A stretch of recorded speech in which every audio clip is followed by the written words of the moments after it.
Salut les apprentis photographes, aujourd'hui c'est Lightroom Quickie.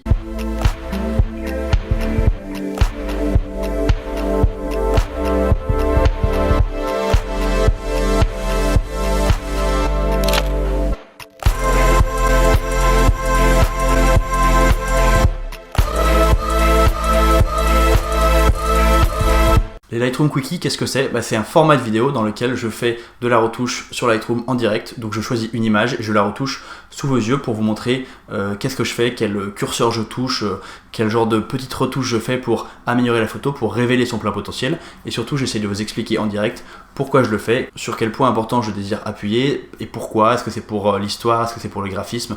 Bref, j'essaie de vous expliquer surtout le pourquoi, parce que pour moi c'est intéressant quand on retouche de savoir pourquoi on fait les choses. Donc aujourd'hui on se concentre sur cette photo là, une photo que j'aime vraiment bien et j'ai hâte de la retoucher avec vous. On y va? On travaille sur cette photo. La photo sur laquelle on va travailler aujourd'hui, c'est une photo que j'ai prise au Maroc, à Marrakech. Vous commencez à me connaître, j'ai vraiment envie d'accentuer le côté graphique. Ici j'avais vraiment choisi cet endroit parce qu'il y avait ces jolies ombres sur le mur. Et donc moi je vais m'intéresser à cette partie de mur, avec le contraste entre le mur qui est au soleil et le mur qui est à l'ombre. Et du coup toute cette partie là m'intéresse pas trop. Donc je vais déjà recadrer ma photo, je vais faire un 16/9 parce que je pense que ça lui irait bien comme c'est une photo qui est toute en longueur. Déjà on va se mettre en 16/9 et ensuite on va enlever toute la partie que je veux pas voir, à savoir, voilà, pour garder que le mur. Ensuite je voudrais garder la partie ici en bas pour avoir le côté ombre, donc je vais mettre à peu près comme ça. Ça en plus l'avantage de mettre le vélo pile sur la ligne des tiers, c'est parfait. Hop, ça, au niveau cadrage, on est bon.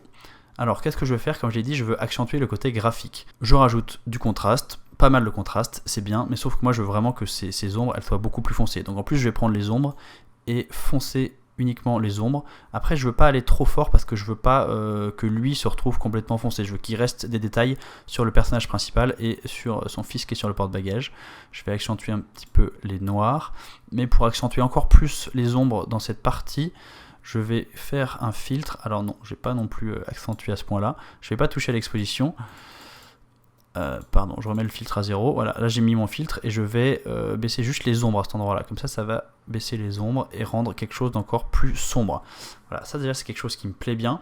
Quelque chose que je voudrais faire également, c'est me débarrasser de cette grille d'égout. Je trouve qu'elle attire l'œil et qu'elle m'intéresse pas trop. Donc je vais prendre encore une fois un petit outil de suppression des défauts et je vais supprimer ça. C'est vraiment très facile hein, quand on a quelque chose comme ça.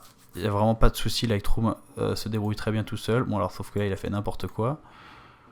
Mais voilà, moi je vais choisir cet endroit là.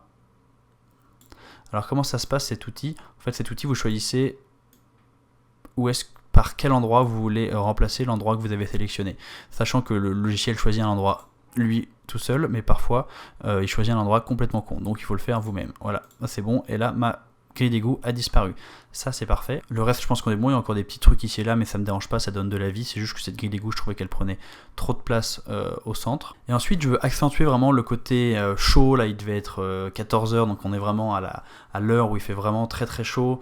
Je voudrais accentuer le fait que le soleil tape. Je voudrais donner des teintes plus jaunes à cette photo. Alors je pourrais utiliser la température de couleur, ce que je vais faire peut-être un petit peu après, mais d'abord je voudrais faire ce qu'on appelle un virage partiel, c'est-à-dire rajouter une teinte de couleur mais que dans les hautes lumières ou dans les basses lumières. Et là ce que je vais faire c'est rajouter en gros du orange dans les hautes lumières. Donc je vais aller dans le virage partiel, je mets la saturation au max, c'est juste pour choisir la couleur, après je changerai ça. Donc là je choisis ma couleur avec la pipette, je vais choisir un orange rouge comme ça, voilà, ça c'est pas mal. J'ai choisi ma couleur et ensuite je rebaisse la saturation et je vais choisir ensuite combien j'en mets. Vous voyez, si j'en mets trop c'est très orange, mais si j'en mets juste un petit peu, ça orangifie un petit peu la scène sans aller trop loin. Et ça j'aime vraiment bien. Ici je pense que c'est pas mal. On a cet teint ocre que j'aime vraiment beaucoup, que j'ai donné à toute ma série marocaine. On va revenir au basique et je vais peut-être mettre un petit peu plus de chaleur ici pour aller un poil plus loin. Voilà, pas plus que ça. Et ici, je pense qu'on est bien. On a vraiment une photo qui me plaît beaucoup. C'est une photo assez simple, mais moi j'aime bien. On a déjà parlé d'une photo assez simple. J'aime beaucoup le fait qu'il y ait les textures sur le mur qui soient bien marquées. Tiens, je vais peut-être accentuer un petit peu ça avec les textures et la clarté. Voilà, juste comme ça pour bien marquer les textures sur le mur. Je trouve que c'est une photo qui marche vraiment bien avec une scène sympa qui se déroule dans un endroit bien graphique.